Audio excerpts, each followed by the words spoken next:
జగన్మోహన్ రెడ్డి ముఖ్యమంత్రి అయిన తర్వాత చెప్పిన హామీల్లో 3,000 రూపాయలు పెన్షన్ చేస్తాననే మాటకు కట్టుబడి సంవత్సరం 250 రూపాయలు పెంచుకుంటూ పోతూ ఈ నెల 1వ తారీఖు నుంచి అందరికీ 3,000 రూపాయలు పెన్షన్ ఇవ్వడం జరిగింది.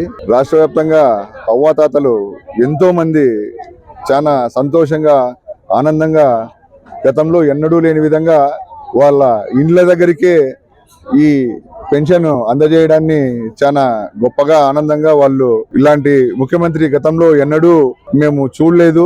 మాకి దాదాపు మేమంతా పెన్షన్ తీసుకుంటున్న వాళ్ళంతా 60 ఏళ్ళ పైబడిన ముసలోళ్ళే. గతంలో ఎంతో మంది ముఖ్యమంత్రులను చూసినాం, ఎమ్మెల్యేలను చూసినాం, కానీ ఇలాంటి గొప్ప గొప్ప కార్యక్రమాలను వృద్ధులు అవ్వాతాతలు ఎవరు ఇబ్బంది పడకుండా గతంలో పెన్షన్ తీసుకోవాలంటే వారు కనీసం వారం 10 రోజులు తిరిగే వాళ్ళు. ఎక్కడో గ్రామ కట్టకాడో ఏడన్నా రచ్చబండ కాడో రోజుల తరబడి వాళ్ళు తిండి ఆహారం మానేసి కూడా గంటల కొద్దీ వేచి చూసిన కాలం మనం చూసాం.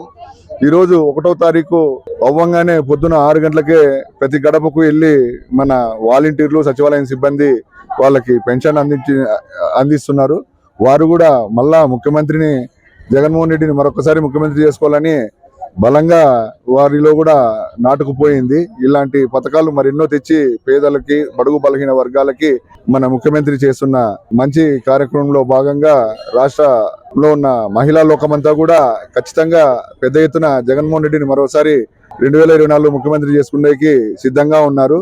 వైనాట్ 175 అన్నట్టు ఖచ్చితంగా 175 రాష్ట్రంలో వైఎస్ఆర్సీపీ గెలవబోతుంది. వైఎస్ఆర్సీపీ నాయకులు కార్యకర్తలందరూ కూడా సిద్ధంగా ఉన్నారు. ఎలక్షన్ ఎదుర్కొని మరొకసారి జగన్మోహన్ రెడ్డిని ముఖ్యమంత్రిగా చేసుకోవడానికి తరపున అందరూ కూడా యుద్ధ సైనికుల్లా పనిచేసి జగనన్నని సీఎంగా చేసుకుంటారు.